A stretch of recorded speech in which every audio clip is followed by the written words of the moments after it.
सवरिया बलिया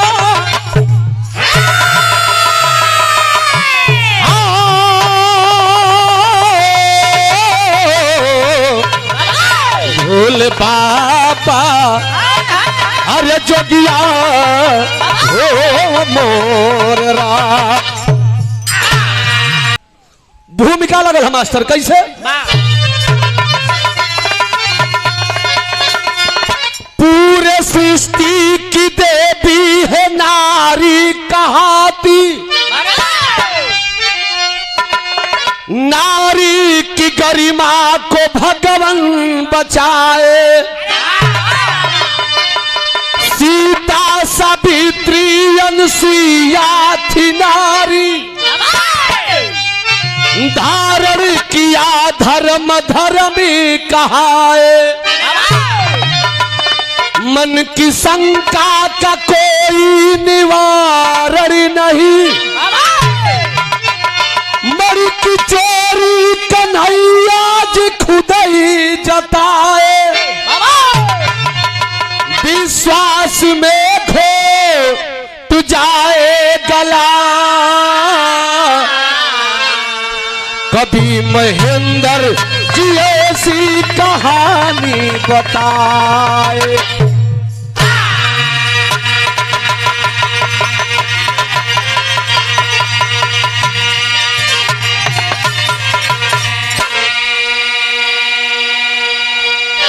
महेंद्र पाल गुरुजी का लेखनी बा भैया लोग जिंदगी में यहाँ का बड़ा बिरहा लिखली लेकिन बाहर बिरहा हम गावतानी आप लोग ध्यान से सुन ले जाओ भैया बिरहिया के हुबड़ ना होला आपे सब्जे के चाहिला बुल्लू बना देला आप सब्जे के चाहिला उल्लू बना देला भले हम आप लोग से चिर परिचित ना है लेकिन हमहू जिले जवार कही तो लोग को भाई भतीजा बेटा लगो बिरहा में एगो नई गजल लग गई।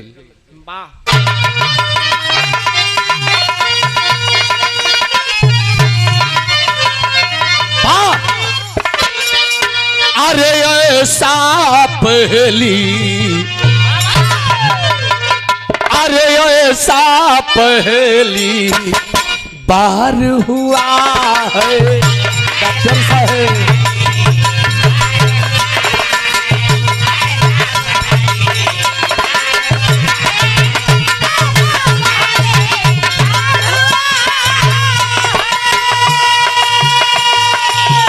ऐसा पहली बार हुआ है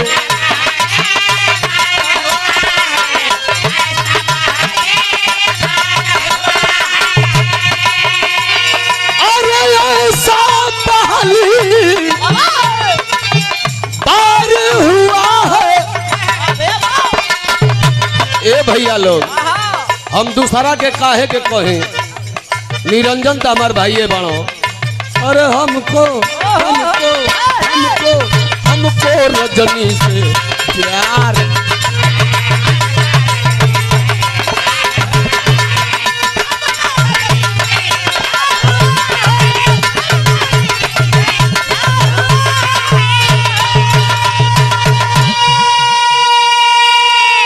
लेकिन कवि जी बिरहा में बड़ा सुंदर भाव लिखल हो अरे जिसने जैसा डॉक्टर साहब जो लोग करेला उहे गवाला अरे जिसने जैसा काम किया है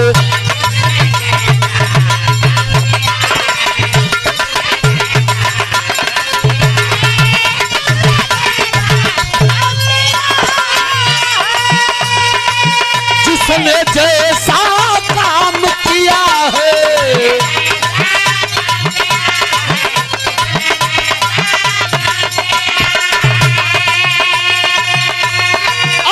जिसने जैसा काम किया है ए भैया लोग भी रहा सुने वाला लोग उसने उसने उसने वैसा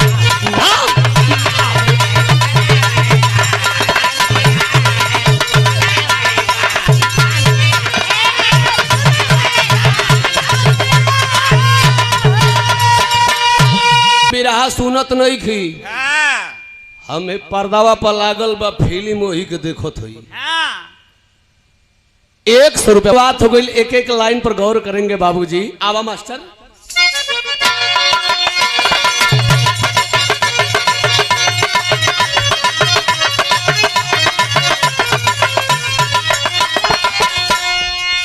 जिला गोरखपुर, जिला गोरखपुर गांव जोगीपुर निराला है। प्रमोद सुरेंद्र पांडे घर के तो उजाला है। कहानी का शुरुआत कहां से फुलौना उतरे। जिला गोरखपुर गांव जोगीपुर निराला है। प्रमोद सुरेंद्र पांडे घर के तो उजाला है। प्रमोद की शादी हुई लगन के समैया में। रीता दुल्हन बनी कंगा बनल कलैया में। पिता कुछ दिन भइले गोदी में ललनवा हो। 6 महीना बाद बरसल दुख के समनवा हो। पड़ी बीमार रीता जग से नाता तोड़ी है। दुगमुहा बच्चे को साजन के पास छोड़ी है। बतिया के समझ ले जा हो भैया।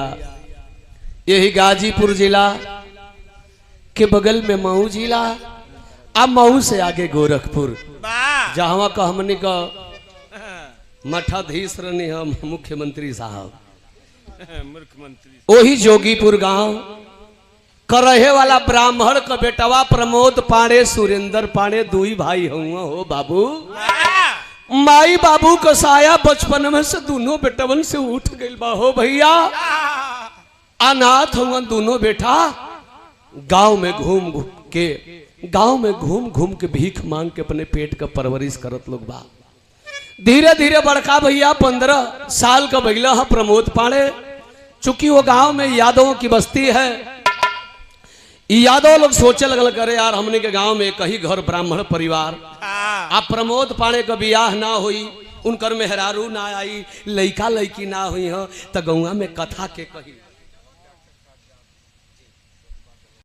भैया हो।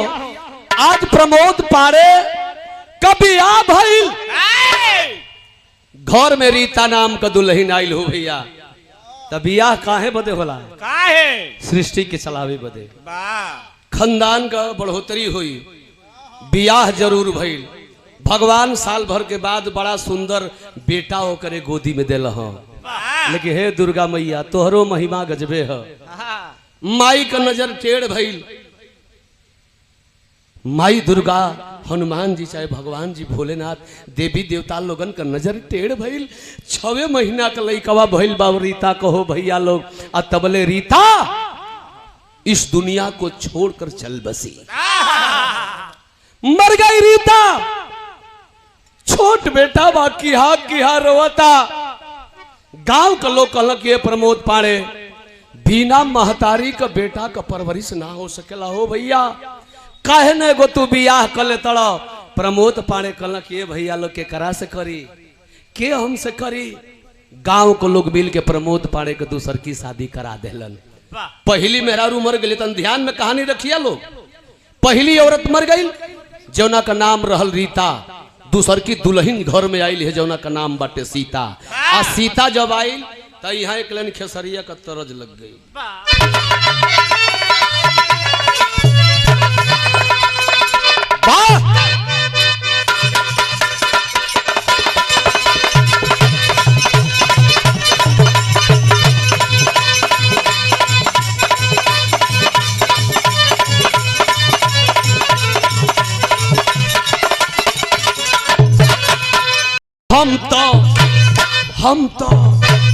हम तो ढूढ़ी मुदले रहनी पियरी माटी से। अरे हम तो ढूढ़ी मुदले रहनी पियरी माटी से। देवरा मुअन खोदे काटी।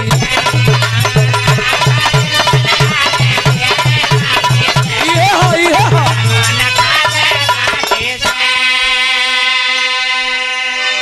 आजकल राजनीति हर जगह हो गई। हमारा सिपाही जी लोग खड़ा है। खेसारी एक गोला।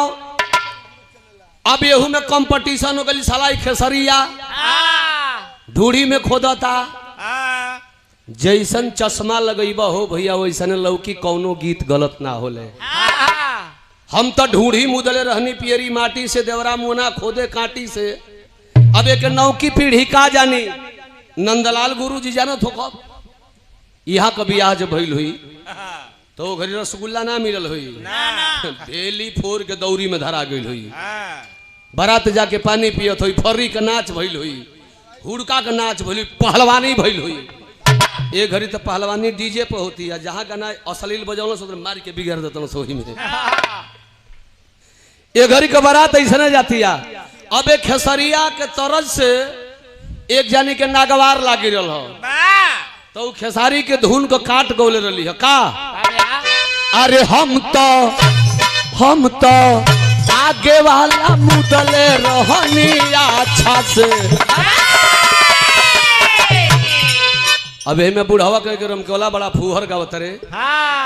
होली का दिन रहल छोट देवर रहल भौजी के रंग डाले गइल बा। ए भौजी गिलसिया में ले ले डाल दई ए डलबा तो मार दई जे ही बीगे करे ते ही भौजैया फट दे मुंह डलबा तो मार दई। देवर सोचा था जना तई डाले ना दई बस दौड़ के गइल पिछवारे वही पिछवे से फेंक दिया लस। यही पर भौजी कहल कि हम तो अरे हम तो आगे वाला मुदले रहनी अच्छा से देवरा मुआ न डलस पाछा से। देश गाली हल तो ही गाजीपुर को धरती केहू का ताव बर्दाश्त ना कैलस।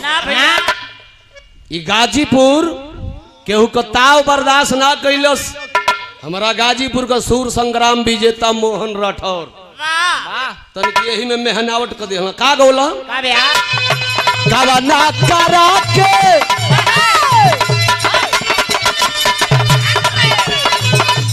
ना करा के सैया चल गई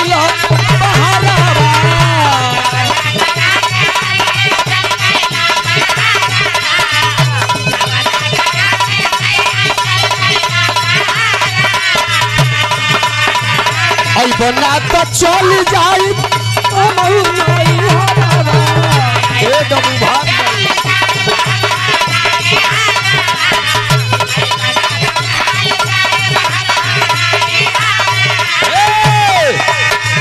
अरे हम तो आई लैठी खाए रोटी भात। अरे हम तो आई लैठी खाए रोटी भात बुझत नहीं था हमारा बात।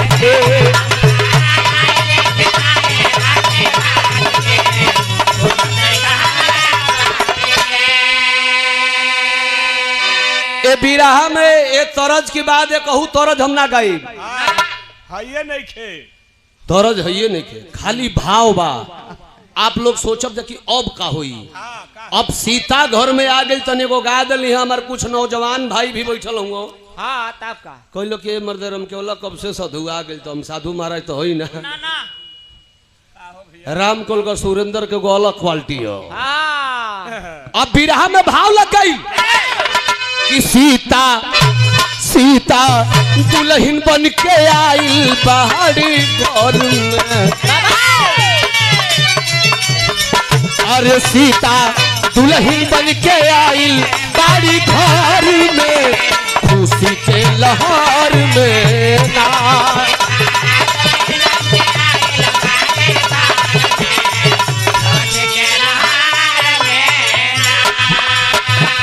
खुशी के लहर में वो खुशी के लहर में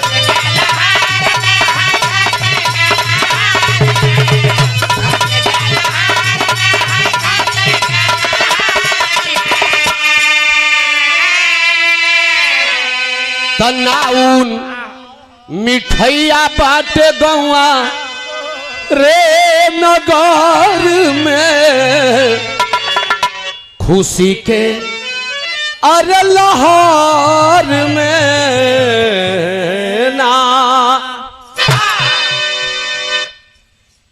नौनिया घूम घूम के पाहुर बाटतिया पहुंच गई वही गांव में वो छोटे लाल यादव नाम का रहलो नाउन पहुंच गई पाहुर ले जाके कहते के छोटे लाल बो भौजी हल्ले ला दूगो लड्डू है वो खजूरी। हाँ बात करिया पहिया भइला प्रमोद पाड़े को भी आ भइल हो भैया हो पाहुर बटा गई सुहाग रात की समय आ गई। तो सुहाग रात में तो सभे जाला हमनी का पुरखा पुरनिया बाप दादा हमनों को गई नहीं जा हमनी का आद औलाद जाई जब ले धरती रही जेकर बियाह होई सुहाग रात मनाई। बिरहा सुने वाला भैया लोग पहले के लोग गई हुई हाँ केहू पैसा दिले हुई कोई मोहर दिले हुई हमनी के बियाह भइल तो कादगो झुमका वाली दिया गई लेकिन एक घड़ी का लइका का दे तड़ो सो जियत चाम से चले वाली मोबाइल स्क्रीन टच जेकरा में खून ना रही तो स्क्रीन ना चली कमलेश आ दे तन सकल अल्लाह में जियो का सिम डालवा ली हमू डालवा ली अम्माई बाबू मने का होला हो तू ही तो मैं हमार धन बढ़ू तब का घरवा जाते कहो कि साला मेहरारू के जाल में फंस गल गो होके तैयार हो जाता सब लेकिन बाहर प्रमोद पाड़े गइल बड़ा हो सुहागरत मनावे हो भैया अपने मेहरारू के संगे सतयुग त्रेता द्वापर कलयुग 4 युग में कौनो मर्द सुहाग रात में अपने मेहरारू के ऊ चीज दिल ही ना हुई जेवन लेके जाता का लेके गइलन का भैया सुहाग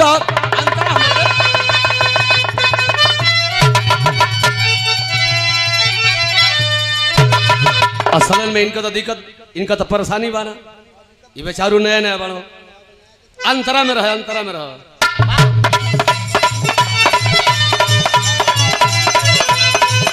सुहाग के रात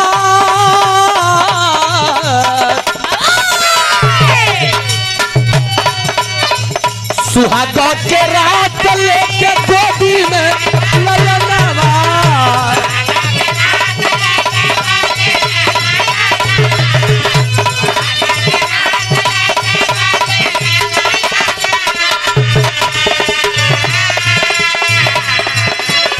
झर झर झर बरसेला दुनो रे नयनवा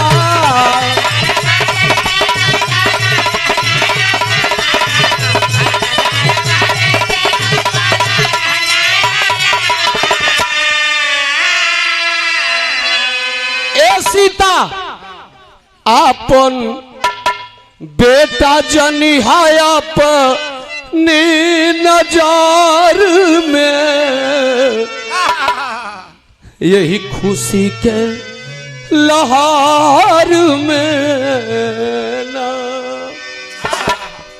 सुहाग के रात में उ मरद चिन्हा का लेके गईलन वही टुआरा बेटा के जो ना बेटा के छोड़ के ओकर माई मर गई रहल सुहाग रात में लेके गईला झरझर झरझर रोवा तड़क ये सीता बड़ा सौतेली माइन के कहानी के सुन ले कबू कौनो सौतेली माई अपना सौतेला औलाद के बर्दाश्त ना करे लियो सीता हमरे बेटा के हसमन तू ही जने कि तू ही पैदा कैले हो एकर माई एक पैदा ना कैले रहल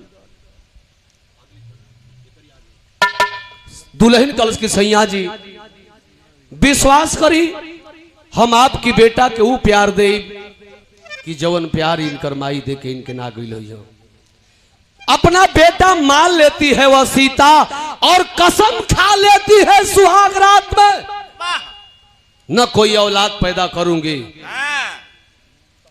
न इस बेटे से मेरा ममता दुलार बटेगा। बिरहा सुने वाला भैया बाबू बाहर कलयुग में भी ऐसा माई है भैया हो आखिर माई प्रण ठान लेलस लेकिन एक दिन धीरे धीरे समय बीतत बा 2 साल का समय बीतल सीता अपना पति से कहलस की सैया जी है तना हठा कट्ठा देख ले बाड़ो गांव में घूम के भीख मांगताड़ो अरे दिल्ली बंबई में जाके 2-4-5 हजार महीना कमाईता हो तो हमारे बेटवा को परवरिश हो जाई। मेहरारू को बात नीक लगल प्रमोद पाड़े दिल्ली चल गए भीख मांगल बन के दहल आ पैसा कमा के जब भेजल हो बाहर सौतेली माई झुमका झुलनी नईखे गढ़ावत हो उ माई कैलस का कि अपने लइकावा का कलाई पकड़लस, जबकि ब्राह्मण परिवार का कन्या घर में रहे वाली दुल्ही हो। अपने लइकावा के लेके हो बाबू पीएस कॉन्वेंट विद्यालय में गईल, अपने बेटवा का नाम लिखवा देलस। बाबा लइका राजू पढ़े लगल, धीरे धीरे नर्सरी LKG 1 कक्षा 2 में पढ़े लगल। जब 2 में पढ़ता इहे अपन जूता मोजा बैग टंगले बा, अपन लइका उछड़त जाता। आ जे तरह 4 गो हमर माई बहन लोग बैठल बाड़ी लो, यही तरह 4 जनी एगो पेड़ तर बैठल बाड़ी सब। वही में एगो कहते हौ देखा हो बहनी हौ देखा टुआरा कह कितना उछड़त जाता। माता बहनी लोग जहाँ बैठली ना तो अपना घर का सिखाई तो हमार पतोहिया तो हेतर हेतर करे ले हो बहनी। हाँ देखते बड़े घर जातड़ी से शिव चर्चा में, घरवा सास जी के मारी के शिव चर्चा में जातड़ी से वंजनी बाबा बना है गाजीपुर में। जागा जागा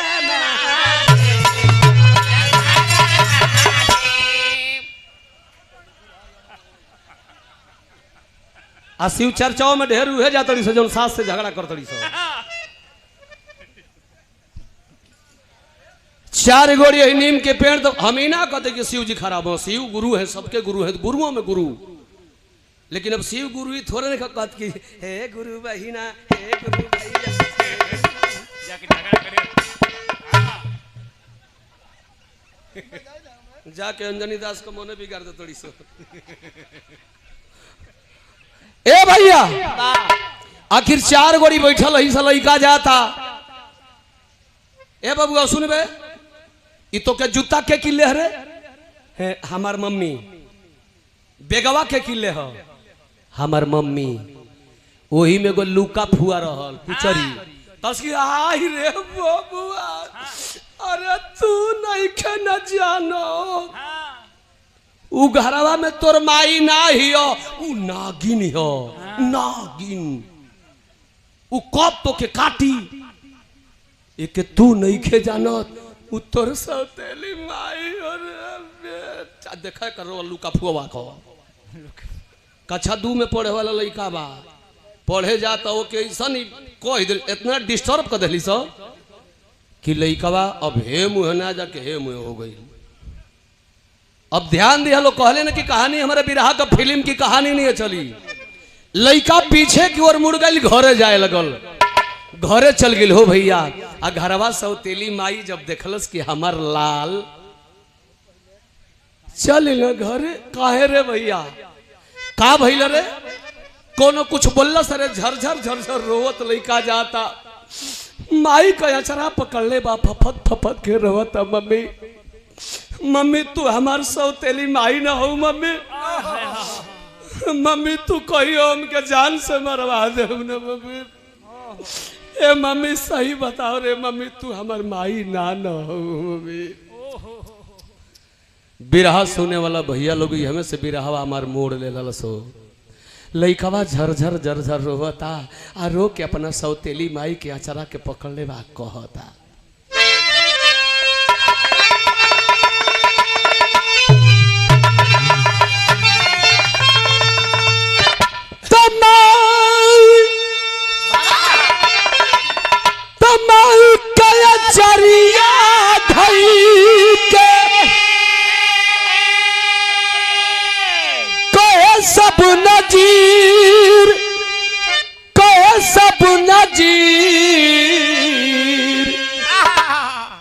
झर झर बचावा झर झर बचावा के आखिया से बरिस लमीर झर झर बचावा।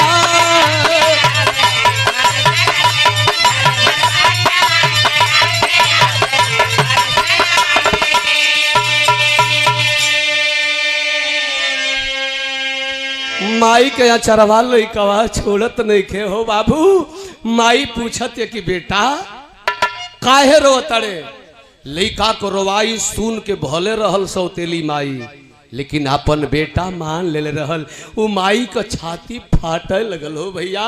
माई कैलस का अरे बबुआ का बात सुन बिहरेली छातिया तो हक पिसारब नाही एक पल जगतिया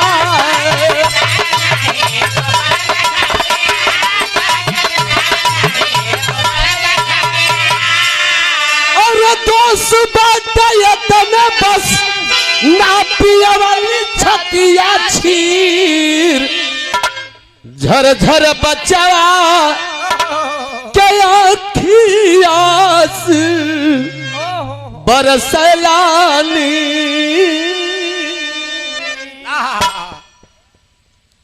माई कलश की बेटा सही बता कौन तो से कलश रे कौन तो से कलश हम तोर माई ना है अरे लाल हम तोहर माई है तू हमार बेटा हुआ घरवा में दौड़ल गेल हो भैया 10 रुपया का नोट ले आई लइकवा के बगलिया में डल्लस मुहवा के धोलस बाबू पढ़े जो दुनिया वालन के कहे दे तू हमार बेटा हुए हम तोर माई है माई भी रोती लइकवा तो पढ़े चल गेल हो भैया 13-14 साल का देवर भैया भैया एक नंबर जात हुआ कि घरे जात हूँ भैया ए भैया लोग ना वहा लोग तन की 5 मिनट भी रहो चलो भाई हे मोटरसाइकिल अरे तो हर भाई गावत हो जाके का कर बजा झूठे के मेहरान के जगह वालों को मरते बैठा बेचारी लड़का लेकिन के संगे सुतल जाके ए फलने के माई आ गई नहीं सुना लो सुबिराई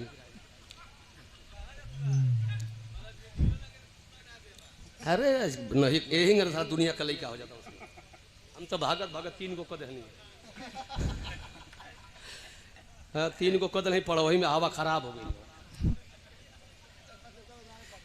ए भैया माई बेटवा के स्कूले भेज के आंगन में बैठल बिया देवर बबुआ सुरेंद्र पाणे भीख मांगे गइल बनो मरद प्रमोद पाणे दिल्ली नौकरी करतन अंगनावा में बैठ के भगवान से उलाहना देती है दुर्गा मैया से कहती है हे हनुमान जी हे दुर्गा जी हे प्रभु हम कौना विधि से रही 12 जमाना हमान की बेटा के अपन बेटा बनली ये समाज के लोग हमारी बेटावा से बता देलन कि हम ओकर माई नाई हमर बेटा इतना रोलस हम कैसे रही है प्रभु कैसे रही हो प्रभु भगवान से उलाहना देतिया और सीता अंगना में बैठ के कहती एक लाइन तरज बा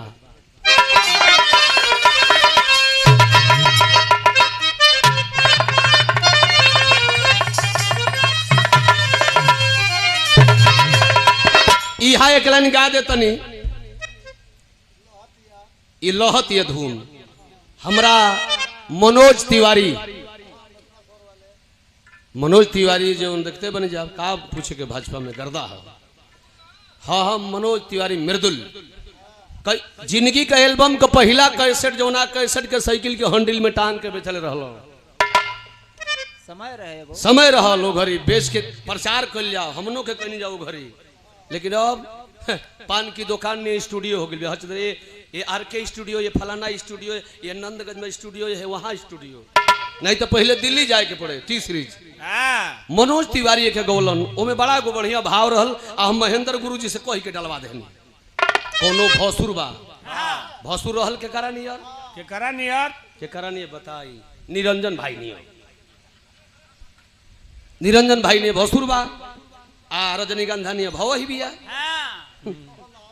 लहावे के बा हमरो ता हाँ दुआरी में निरंजन भाई खड़ा बना भव निकलल चाहतिया लेकिन ये हटत नहीं खाओ तो भौजी कहतिया का कहते भवहिया कहतिया का कहते अरे हटत नहीं के भासुरु कैसन भासुर हो कुछ मार लेल बका ए सखी नसाइल बका भवैया सोचत कि हटत नहीं के भासुर एक्शन हो हमारे एक्शन लगे बड़ा कुल गवैया घरी मंच पे फेटत हूँ हटत नहीं के भासुर दुआरिये पर आड़बा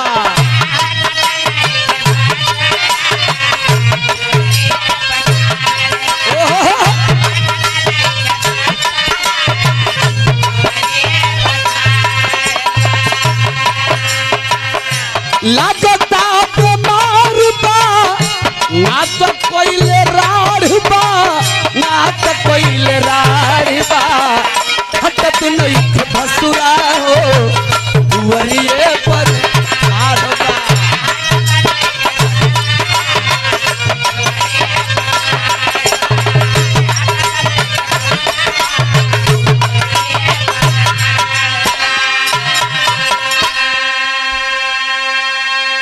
यहाँ धुन गावल कोनो जरूरी नहीं रहल, लेकिन कुछ नहीं गो तो मजा नहीं आवता, लेकिन ये धुन रहले के हटा दलो। बिरहा में भाव लगई, सीता अंगनवा में बैठ के भगवान से कहती है कि हे प्रभु केहि विधि राखब लाज, केहि विधि राखब लाज चढ़ली जूनी बा।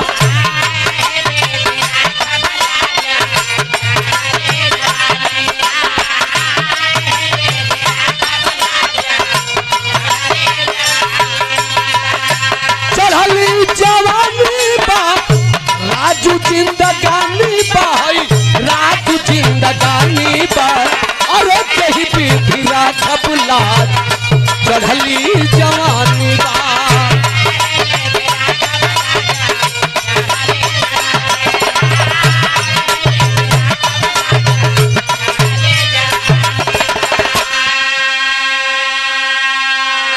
कहतिया कि हे भगवान, हे भोलेनाथ, हे शिव जी, हे दुर्गा मैया, हमारा के कोनो उपाय बतावा लोग, नहीं तुम अपनी सौतेला लइकवा खातिर बहुत बढ़ियार गलत काम को दे। आहिदाओ गलत काम का सोचत निकलल, घर से बाहर निकल गई, घरे परिवार का केहू नहीं खेत गईल कहवा आ का सोचत गईल, राजू बेटा में हमरो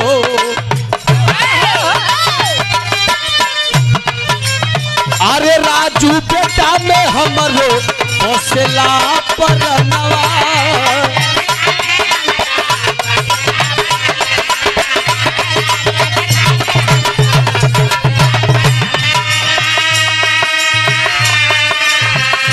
प्रभु कोनो हमारा को उपाय बता दो प्रभु, रोवत जातिया आ कहा चल गई पगली।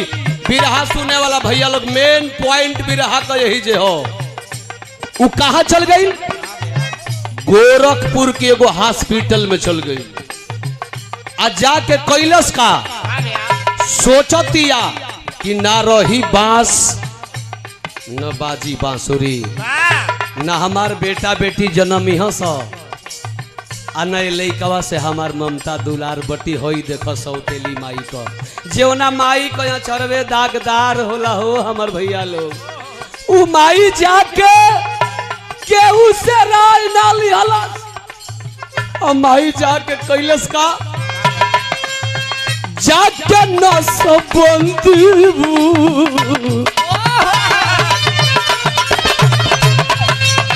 जाके न सबंदीबू करौली मयला।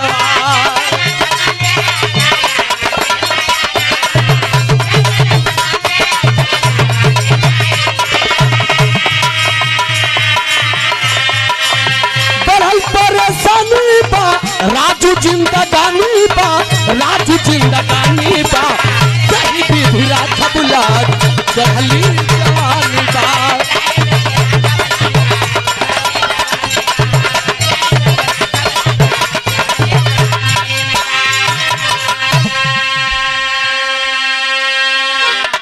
बाईस वर्ष को चढ़ल जवानी में वह सीता पांडे हॉस्पिटल में चली गई और जा करके बाहर वह मैं तुझे नमन करता हूं, नमन करता हूं। नहीं तो आजकल तो ऐसा माई हो गई बड़ी सा 100 माई के लइकन के मुंह दे तड़ी 100 सौतेली के तो बतिये छोड़ो। वह माँ सौतेली माँ एक सौतेला औलाद के लिए अपने जवानी को कुर्बानी दे देती है। बात न मर्द से बतौलस, न देवर से बतौलस, न नैहर में भाई बाप से बतौलस, न भाई भौजाई से बतौलस, मन में सोच लेलस ना हमार जन्म यहाँ सा न रजुआ लड़का से हमार ममता दुलार पटी। कंप्यूटराइज ऑपरेशन करवा करके घर आ गई। धीरे धीरे समय बीते लगल हो बाबू। आई गई महीना, यह जो आवत है आगे ठंडा का दिन आवता। राजू लइकवा रोज पढ़े जाओ हो भैया, और से छुट्टी होके 2 बजे तो 2 घंटा कोचिंग करे। बच्चों को पढ़ाना इस जिंदगी का सबसे बड़ा कोई धन है तो औलाद है। पढ़ा लो, वह बैंक बैलेंस बा। आ नौकरी लइका पढ़ ले हो तो छतिया पर चढ़ के नौकरी ले ले। सरकार केहू कहो के ए भैया, आखिर वो माई अपना बेटवा के पढ़ावतिया। 2 बजे छुट्टी होके तो 2 घंटा कोचिंग करे, आ 4 बजे जब छुट्टी होके तो 4:30 पौने 5 बजे ले घरे आ जाओ। तो नवंबर दिसंबर का महीना में अब तो यही घड़ी 6 बजे तो किरण डूब जाते ना। 6 बजे किरण डूब जाते। आई 1 महीना और बीत जाए तो 5 बजे डूबे लगी। लड़का रोज पढ़े जाता। संजोग से एक दिन घड़ी में पौने 5 बजल, शाम का बेला भइल, रजुआ घरे नहीं आई। तो घर में रहे वाली कन्या बाड़ी सीता, जबकि ब्राह्मण परिवार का औरत बाड़ी, घर में रहताड़ी। लेकिन लइकवा जब ना आई तो सीता अपना अड़ोस पड़ोस के दयादिनी पर फोन करके पूछत रही, बहनी आज तोहन लोग का लइकवा पढ़ के आ गए स? ना हो बहनी, आवत हुई स। तई बतिया के कही आवत हुई स? जेकर 2-4 गो हुई स, आ जेकर आंख में कलकड़ी ये कही। इतना भैया लोग बैठल हुआ, जेकर भी बेटा एगो होई ओकर करे जवा धक धक होई। लोग कहला कि एगो आंख के आंख ही ना जानल जाला। माई देखली कि हमार बेटवा नहीं आइल। अब 5 बजे में 5 मिनट कम बा तो ब्राह्मण परिवार का औरत, वो कन्या 1 किलोमीटर दूर स्कूल बा, लेकिन घर से बाहर निकल गई। अपने बेटवा के रोवत धोवत खोजत जाताड़ी। तनकी सोरठी के भाव लगत हो मास्टर।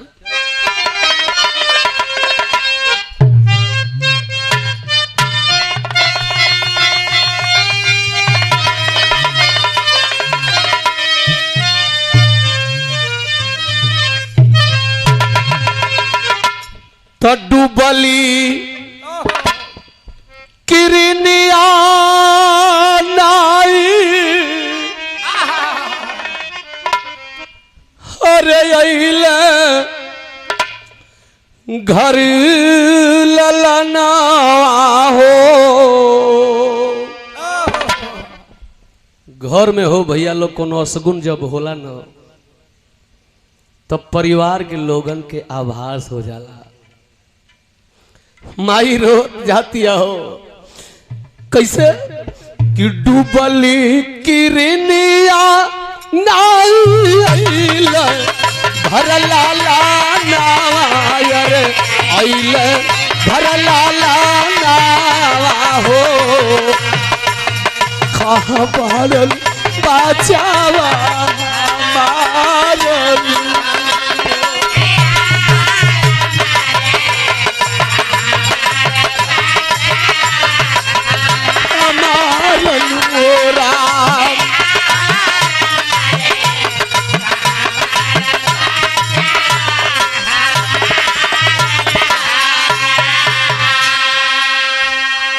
आई हो राम। हमार बाबू कहाँ रह गई, हमार भैया कहाँ रह गई। दौड़त माई आधा किलोमीटर आगे जब बढ़ल न बाबू, तो महतारी देखत या कि लइकन का छुट्टी भइल बा। लइका दौड़त आवत आड़न सब। कुछ ओकरा करेजा में तीहा भइल कि लागत हमरो बचवा आवता।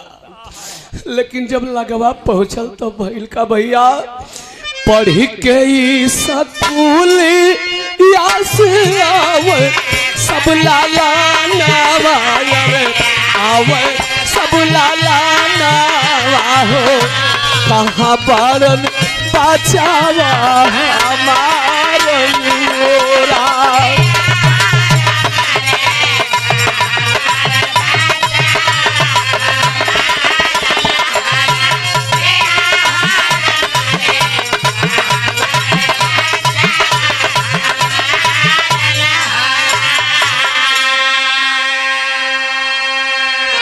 लइका कुल करीबे आ गइल सबसे बड़ तन एगो सोनुआ नाव का लइका रहल। सोनुआ से सीता पूछत तड़ी कि बाबू रे हमार राजू लइकवा कहाँ बारे भैया, हमार राजू मुन्ना नाही लौकता, पता ना हमार दिमागवा कैसन होत रे भैया, हमार राजू कहाँ बारे बाबू, हमार राजू कहाँ बारे भैया।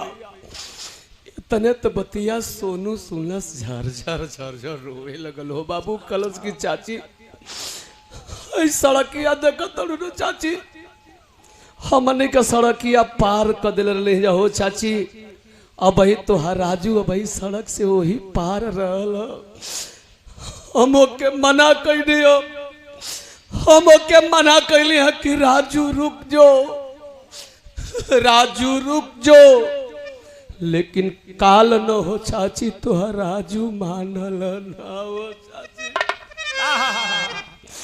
राजू मानल ना, राजू दौड़ के सड़किया पर जब आइल न चाची तो जाना तरु का भइल चाची, रोता सोनुआ कहता का कहलस, राजू के शरीरिया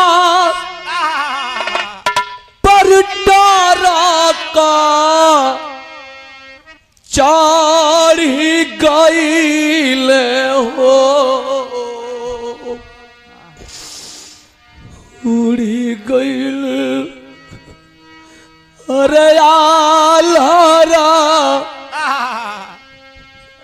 परानुरा।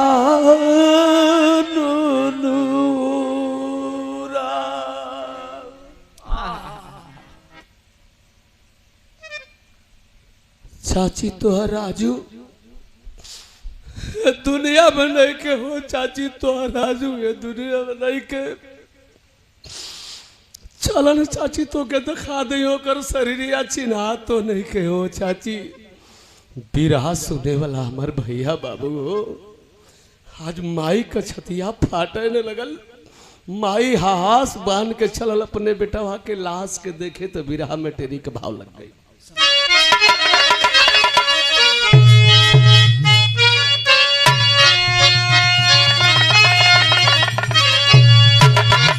तो समैया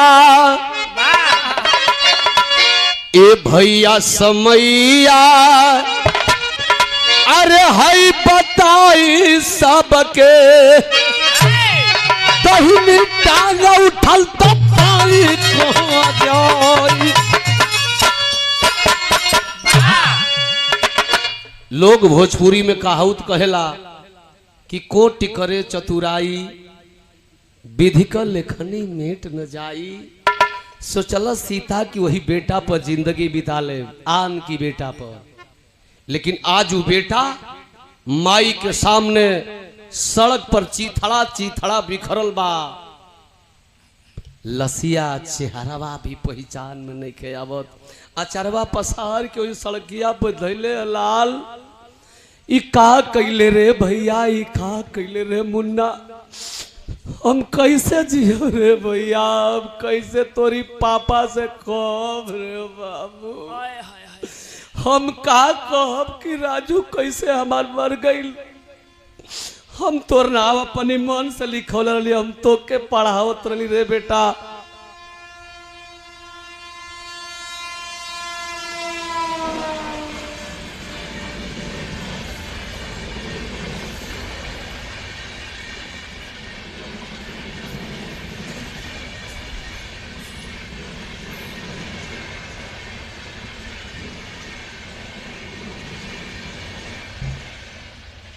आखिरकार बाबू माई अचरवा पर सरले है बेटवा का बिखरल लसिया का टुकड़वा उठाई उठाई के अपने अचरवा पर धर दिया, कहतिया विदेशिया का भाव लगल बाबू कि रोई रोई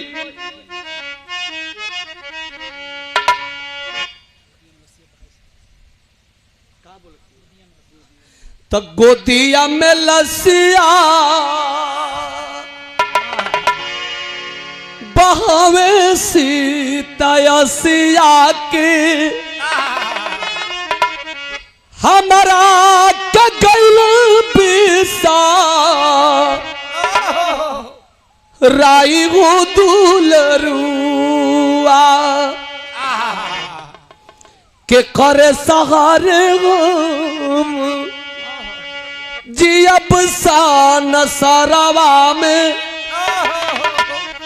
धारा बीच दियाल डुबाई मर दुलरुआ लसिया बटोर के रोवतिया मुन्ना कैसे हम जी रे बाबू कैसे रहब रे। तब तक गांव में खबर गई लड़का बता दिल सा गांव के लोग दौड़त अलन हा बुजुर्ग आदमी को ले कहल कि बेटी सीता ऐसा घटना तोहरे संगे नहीं घटल दुनिया में घटेले जे यहाँ बा वो आपन बा जे मर गई वो दुश्मन हो गई तोहरा भूल जाए के पड़ी।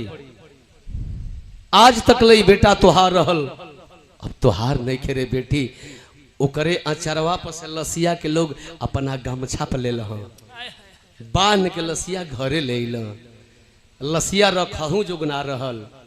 बिरहा सुने वाला भैया लोग गांव के लोग मिल के हो आखिर वो बेटवा की लाश का दाह संस्कार कर दिलन।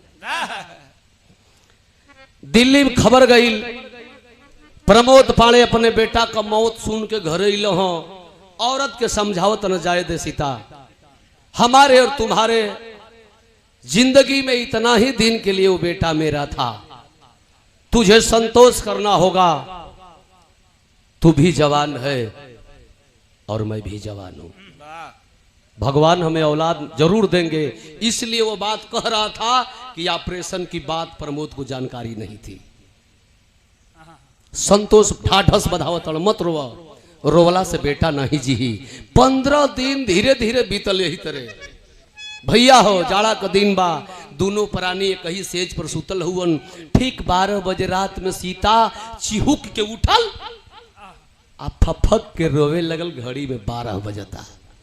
प्रमोद पूछत न का भइल तो सीता बतावते कि सैया जी बहुत बुरा सपना देखनी हो हम ये देखली है कि हमारे बचवा के एक्सीडेंट में जैसे मऊतिया बह रहल वैसा ही लौलुहान खुनवा से शरीरिया सजल सैया हम देखनी रोवतिया कहती अपने पति से हमरे बिरहा का आखिरी दर्जबा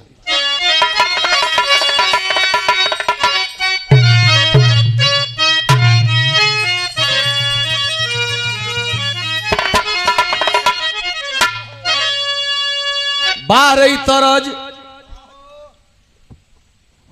आजकल मार्केट में धुनावत एगो हने से बाजत गईल 1-2 दिन बाजल गुलशन आ तले 2 दिन के बाद कोनो एगो छोड़ दल सौरी बसी मेटात जातिया लेकिन बारह धुन स्वर्गीय रामदेव गुरु बुल्लू गुरु स्वर्गीय श्री नारायण गुरु प्रसिद्धन गुरु लौटन गुरु गुरु जद्दू गुरु सभी लोग आए हमारे पंडित परशुराम गुरु सारे लोग आए लेकिन आजो एक गावला पर यह बुझाले ना कि हई दशहरा के मेला में छान के ये मोटकी निकालल गुरही जिलेबिया हो इतना चौभ देने रसदार होले। आखिरी गीत बगा देतनी एक लाइन कैसे मास्टर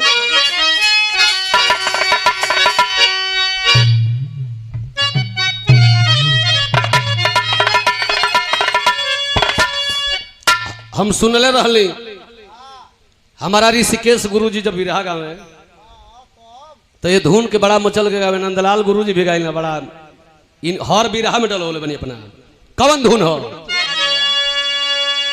अरे कही दा भौजी भैया जी से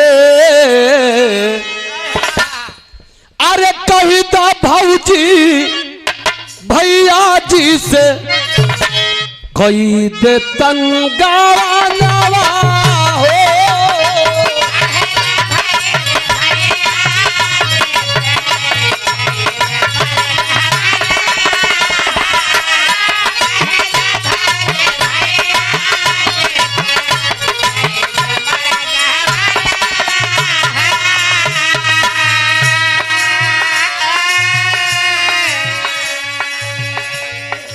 एक इहवे रह दल जा जैसे कि भाव बड़ा मार्मिक बा 12 बजल रात के समय बा पति पत्नी एक साथे हुआ सीता रो अपने पति प्रमोद से कहताड़ी अरे रही रही सालत रे बाटे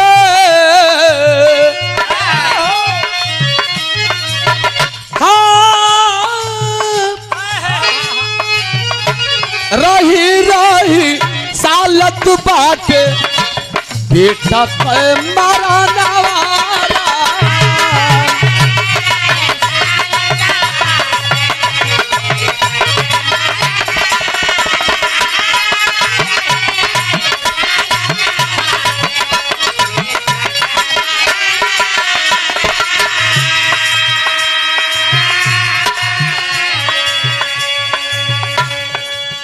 अरे रही रही सालत बात बेटा के मरना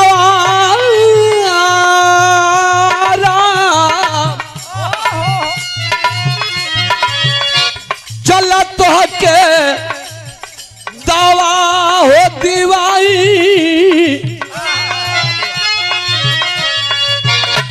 चल के दावा खानावा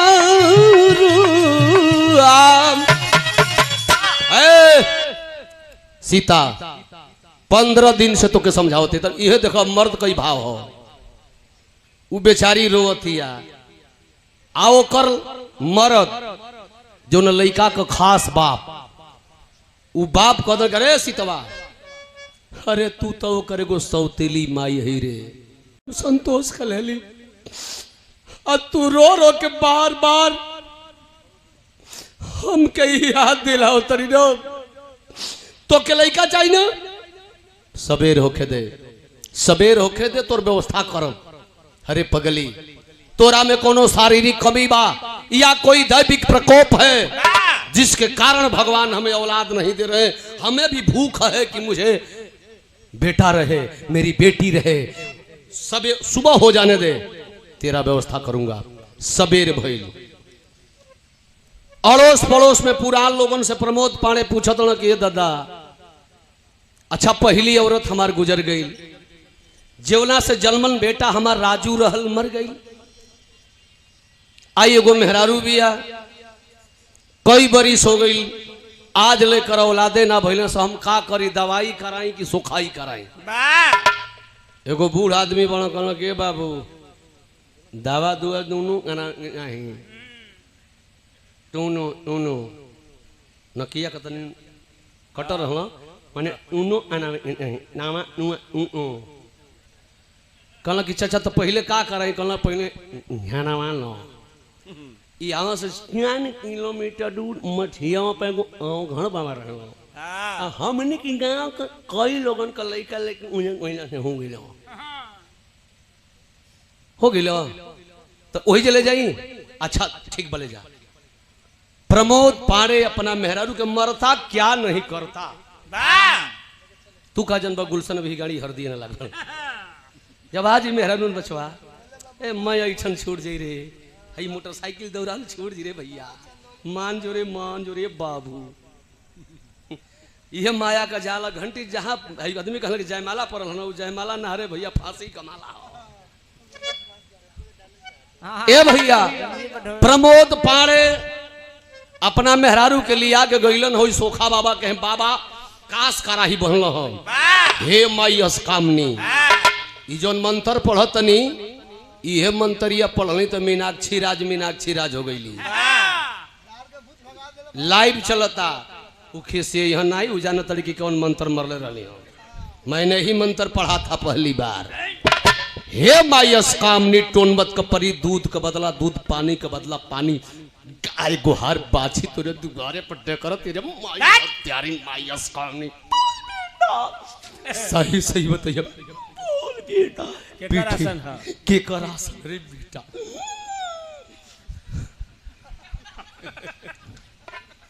देखत रह जने घड़ी बड़ी चलल बा व्यवस्था ये घड़ी बड़ी चलल बा नइखे विश्वास त जेकर जो खाम भइल हो के चल जाओ कोनो सोखा के हैं माने चेक करे आज तो हर दे आदवा मेलान ठेल देले बा तब का जा तनी दुगो देसीला ले ले आवो आए गोड़ुआरा मुर्गा ले लियो। अनुवारा अरे वो देसीला चाहिए ललरिया वाला कुकू कुकू वो दिन ही तू बिकसिया ना खइयो उनके ललरिया वाला देसीला चाहिए। ए भैया गैला प्रमोद पांडे कास कराही बबवा बनहलस आई 11,000 रुपया मंगलस एगो मिलिट्री वाला बोतल मंगलस एगो देसीला मुर्गा ललरी वाला लाला का। बेचारा आदमी वह गरीब प्रमोद पांडे ले जा करके दिया। काश कराही बांध के कहला कि बेटा गठरी मोटरी को उतार ले अब ले जाके काशी बनारस में दावत दे। खत्म हो गई। एगो काम करी है प्रमोद कि अपना मेहरारू के कोनो हॉस्पिटल में ले जाके तनी सुई दवाई करा दी हो। उ साला इतना जटिल चीज रख कि अंदर में साला खोखला बना दे बा। देखो अब लोड दूसर ओर दे देहलस 11,000 रुपया धइल सोखा मुर्गा धइल सोखा दारू पियल सोखा फिर भेजता हॉस्पिटल में। कौना हॉस्पिटल में लेके अपने मेहरारू के गइल अंतरा लगत था मास्टर। गोरखपुर सहारिया पहुंचा लेके दुल्हिया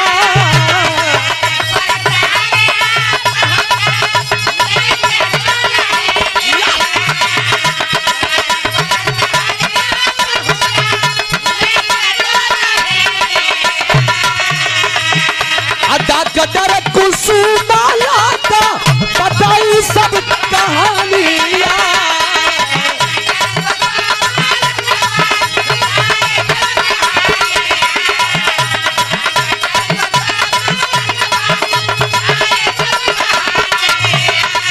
अरे बच्चा नहीं पैदा हुई है बच्चा नहीं पैदा हुई है बोलली बच्चा नवारा।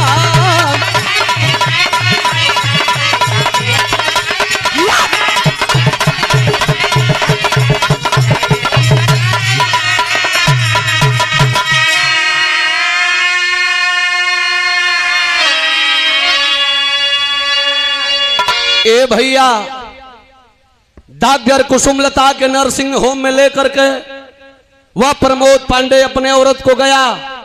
बात चढ़ी कंप्यूटर पर रिपोर्ट निकला कंप्यूटर से क्या निकला कि इसका कोई संतान नहीं होगा है अपना ऑपरेशन करवाई है।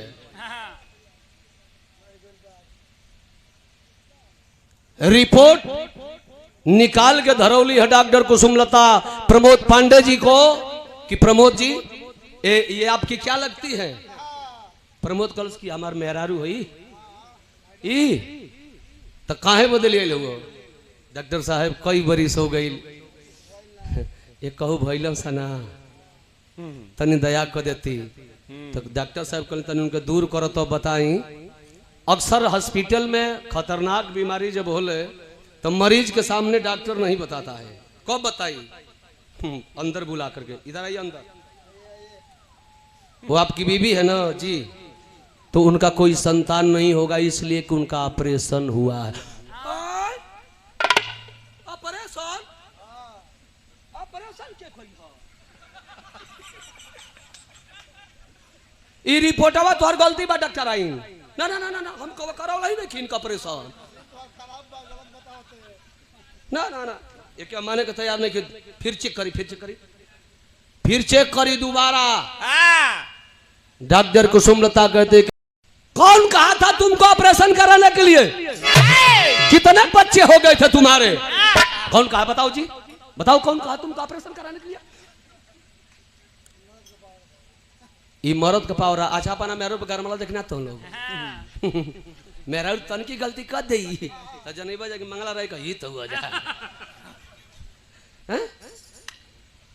मार दे कुछ दे बारे मेहरारू केहू को वो बहन बेटी है सहो आई पहनाए वाला सुइया वाला तो ढेर मारत से मेहरारू के जब पहना जाता हूँ सब जानता हूँ कि कोई गो बिया हमारे जो भाग जी मेहरारू तो को नहीं सहो लगे लगभग।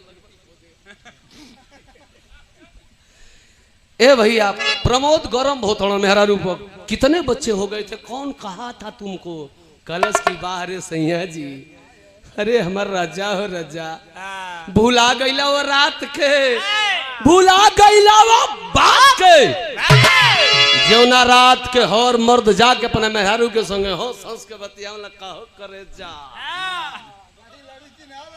ओ रात के मौगनिया पुका फाड़ के रोवत रहल के हमारी लड़का के अपन लड़का जनी है।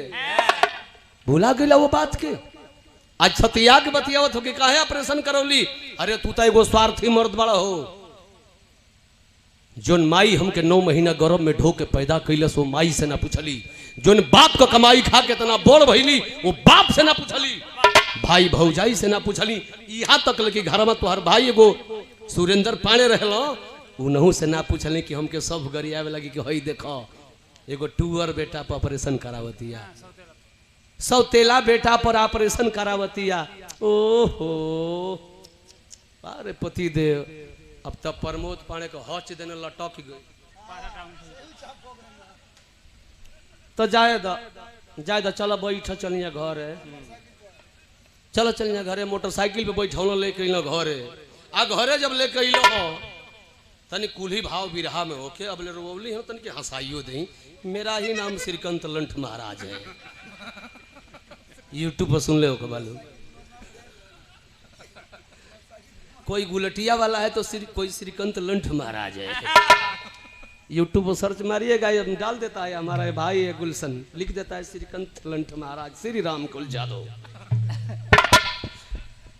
तो ए भैया लिया के घरे अलो तो भाई काहे न कष्ट हो रजनी जी मान लगे जकर पहली औरत गुजर जा उसे बेटा रहे बेटा गुजर जा एगो 2-4 साल से मेहरारू घर में आइल भी ओकर होइबे ना करो तो काहे न टेंशन नहीं हो रही ना।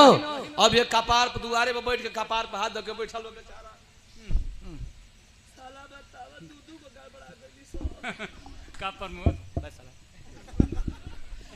का करी कपारे हाथ धके ना ना हम ठीक ठाक है 3 गो दिले भी है एगो हमारे ऐसे है ना बोलवा इंटर फाइनल दिखा दूंगा फोटो। ए भैया आखिर कपारे पर बैठल बा तो ले उहे डहर ऐसा नहीं जैसे माला पियकड़ वाली डहर बिया बगलिए में देसिला है एक बड़ा मारी ओरी के चल तो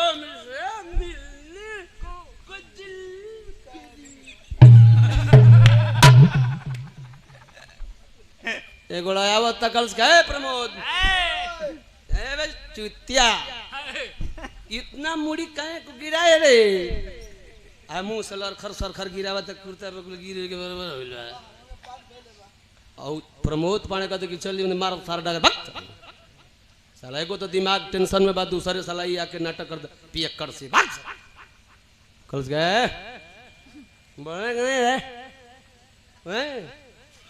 हां टेंशन की दवाई मिलती है टेंशन नहीं लेने का देने का चलो मेरे साथ पैसा लिया है तो कल 500 तो बा ये बेचारा जमस की सही का टेंशन का दवाई दिवा दे ब्राह्मण परिवार का लड़का बा को पिए पावे कहिए ना लिया के चल गए इंग्लिश की भट्टी पे जाके मैकडॉवल कार आधा किनलस कलस की 1 नंबर की टेंशन साला हाई टेंशन अलगे देता ना सा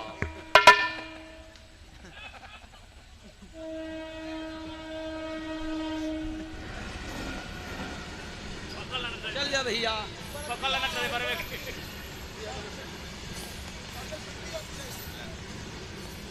जाके हो भैया आ इंग्लिश के दुकान पर सजा के वो आधा किलस आ 2 गिलास में पैक बनौलस तो तनी अपने तो पहले ही सो देसीला मरले रहल देसीला जरा ही वो कर अब दारू का 2 पैक बनौलस एगो पैकवा दे दलस प्रमोद पाणे के कबो पिए के ना आ कड़ेरे पटियाला पैक बना दिले बा आ प्रमोद पाणे मुंह पानी बढ़ा पानी बढ़ा ये दवाई है कि जोहर अरे कर्ज करे हित असली टेंशन दूर करे के दवाई है खिया बन कर ले आ सांस बन रोक क्या कल मार एक बार मरबे कि ना सारा टेंशन दूर बाबा मारी ली हल एक पैक जब धीरे धीरे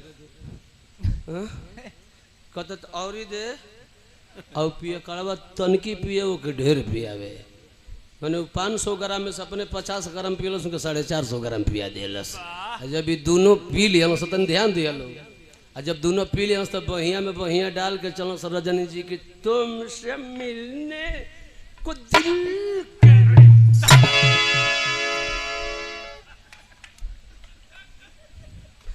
अब ये दोनों चलला सा ए भैया आखिर तो पिया कड़वा कलश की बताओ, ये कुल टेंशन मत कर, क्या तुम्हें टेंशन है वो सही सही बताओ।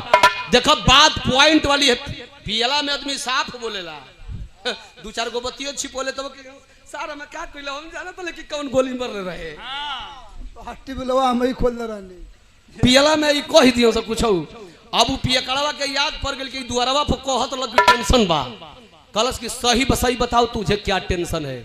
तब भी कहता कि देख देख बीरन तन पहिया धले रहता गिर जी देखिए ना खाल बा धैले रहो जान तोरे का टेंशन बा।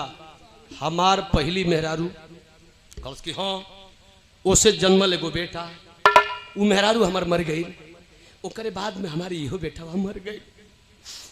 हमारा समझ में नहीं खे कि 4-5 साल से एक के लिए आयल है कहू ना दिहलो सब ले एक को ना भइल से हमसे बिना पूछले अपन ऑपरेशन करौलस। एकर मतलब का भइल तो पिया कड़वा कहता कि एकर मतलब ई भइल कि तोर मेहरारू तोरी भाई से फंस गइल।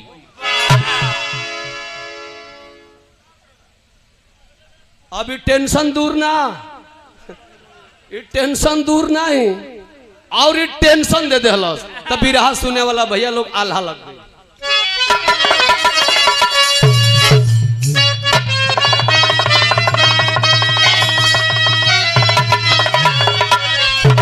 तो सब पाप दुनिया में भले भूल जाला ये भैया,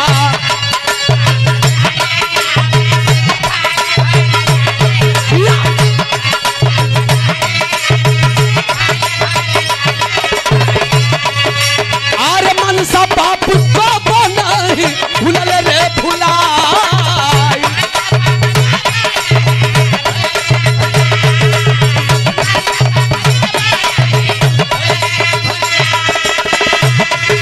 प्रमोद के बदनिया में लागल बा यगिनिया ये बाबू,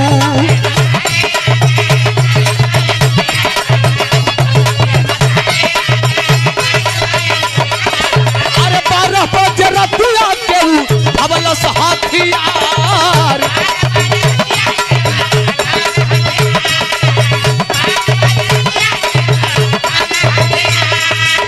सुरेंद्र के कोठरिया में पहुंचल रदैया ये बाबू,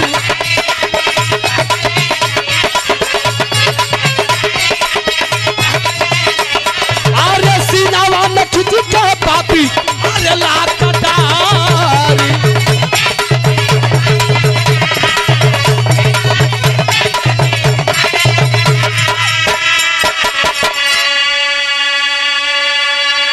इतनी बात पियक्कड़ कह दिलस कि तोर औरत तोरा भाई से फसल बिया। आ इतने बतिया कलस हाथ छोड़ौलस 9-2-11। घरे सीता दुल्हन जो रहल प्रमोद पांडे को वो खोजतिया। 14-15 साल का छोट भाई सुरेंद्र पांडे बड़ा वो खोजतन, लेकिन पहुंचल कब 12 बजे रात का घरे। हमार भाई हमार भाई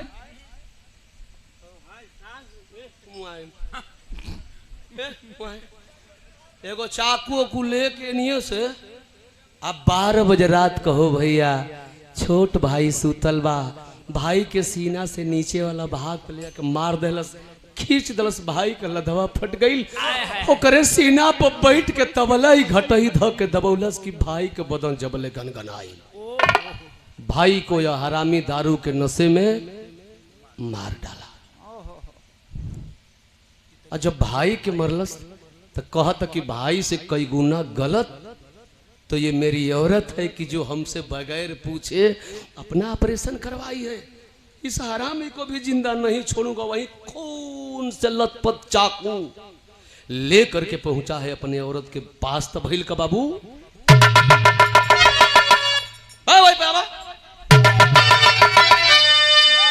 रहे तो बुझ गई नहीं संगत नहीं खा।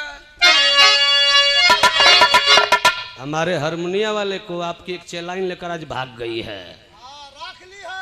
रख ली है, नाम ना बताए नहीं वायरल हो जाई। रह हो गई, समझ गई। आखिर भाई को मारा, औरत के पास पहुंचा सीता, एगो पलंगरी पर सुतल बे सीता ने जाके हो भैया ओकरा पेट में चाकू मरलस, खींच दिलस, औरतिया छटपटाई के पलंगरिया से नीचे गिर गई, लदवा बहरे गिर गई बा। और जब दूधू को खून कैलस तो कहलन लोग कि जब गिदड़ की मौत आती है तो शहर की तरफ भागता है। अब देखो 3-4 जना हमारा साहेब लोग, प्रशासन के लोग खड़ा हैं, भर दई खून पोत के सिपाही लोग के लगे जो ही तो बच जीबो। खून क के पहुंचल कोतवाली गोरखपुर में, एसओ साहब देखो कि साला इसकी बदन खून से लथपथ, कलश की साहब मुझे बचा लीजिए, हमने गलत काम करने वालों को गलत अंजाम दिया है। किसको मारे हो? अपने भाई को, अपने औरत को। क्यों? उन दोनों के बीच में गलत संबंध था। साहेब सुनल तो साला नशा में बा, गाड़ी में लदौल लेके ओकरा घरे गइलो तो भाई तो मर चुका था, लेकिन सीता की सांसें चल रही थी। दरोगा जी ओकर लाद अंदर ठेलवाई के गमछा से बनवा के केहू तेरे सदर हॉस्पिटल में एम्बुलेंस के द्वारा भेजल हो, जा करके भर्ती हुई। 5 दिन दवा उपचार, खून चढ़ा, पानी चढ़ा, पूरा टाका लगल बा। 5 दिन के बाद साय साय का आवाज सीता बोलो ताड़ी। अब 5 दिन से ही प्रमोद पड़वा बन बा कोतवाली में, हालांकि नियम 24 घंटा को हो, लेकिन 5 दिन क्यों बंद था कि कातिल भी था और गवाह भी था। 5 दिन के बाद हॉस्पिटल में बोलल ये सीता, तो हॉस्पिटल से फोन गई कोतवाली, एसओ साहब पहुंचल हो, बतियाओ तन बेटी, सही सही बताना, सच बताना, जो भी बताना सच बताना, तेरे पेट में चाकू किसने मारा था? कहते कि साहब हम नहीं देख ली। कहला कि तुम नहीं देखी हो लेकिन मेरी वर्दी देखी है। बुलाऊं? फोन के लिए कोतवालिया में 2 पुलिस बैठाई के लेके मोटरसाइकिल पे पहुंचल। आ जब अपने पति के देखलस तो उठ के बैठ गई सीता, जबकि पूरा टाका लगल बा। कलश की सैया जी आप हमके चाकू मरली? कलश की हाँ मरली। सीता कलश काहे मरली? ऐसे मरली कि तू हमसे बिना पूछले अपन ऑपरेशन करौली। कलश ओहो, अरे सैया जी हम ना ही ऑपरेशन करौले रहती ना तो तोहरी बेटवा के, तोहरे गौवा के लोगवा इतना तंग करतल कि तोर माई ना हो, सौतेली माई हो, नागिन हो, तो के काट दई। तो ये सैया बेटा बेटी से, गैर बेटा बेटी से माई के ममता तबे बटेला जब माई अपने तन से कोनो औलाद जन्मा दिले। तो हम यही से ऑपरेशन करौले रही हाँ कि न संतान जन्माई न तोहरी बेटवा के कबो हम दुश्मन की नजर से देखा। ये हमारी गलती रहल। अच्छा तो ई बतिया अपने भैया से पूछ ले रहता, अपने सुरेंद्र भाई से। एसओ साहब कहला कि अरे पगली तू तो एक अभागन है कि जीवित है? तेरा सुरेंद्र देवर आए मौके पर उसी दिन ही उसकी मौत हो गई, वो मर गया। सीता समझ गई कि जो भाई अपने भाई का नहीं हुआ वो पति अपने दुल्हन का क्या हो सकता है। उठ के बैठ के लिया, हाथावा जोड़ के अपना पति से एसओ साहब के सामने को बात कलश हो बाबू तनी ही ध्यान दिया। लोग खड़ी कलाइन लग गई।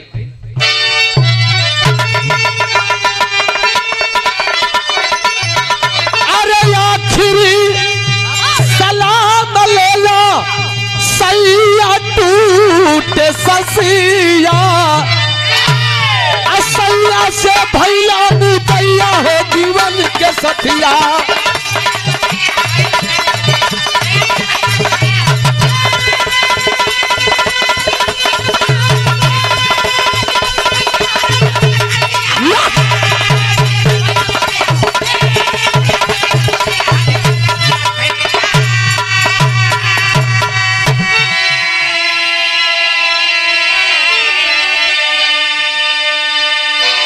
आखिरी सलाम ले लो सैया टूटे ससिया, सैया से भैला मुदैया हो जीवन के सथिया।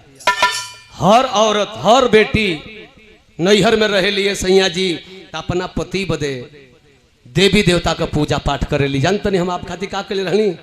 रोवतिया बेड पर वो हॉस्पिटल में रोवतिया कहते कि आप खातिर हम का कैले रहनी। का कहत भैया? अरे 8 अगस्त 9 कार्तिक 10 बैसाख मास न होइनी सुबह शाम शिव पूजन कई के अरे सैया तोहके अरे कहीं के उड़ गईली चिड़ैया जीवन के सथिया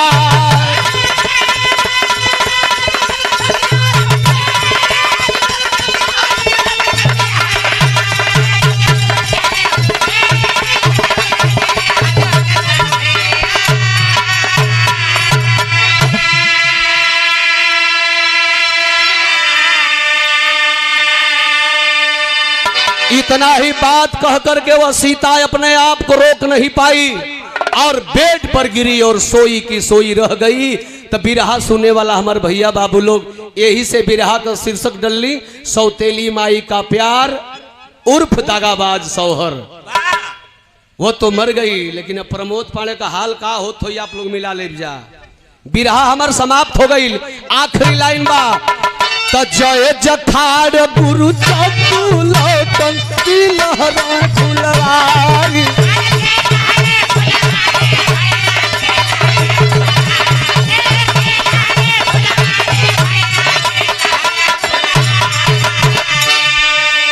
अरे गंगा सागर महेंद्र पाल ऋषिकेश की तैयारी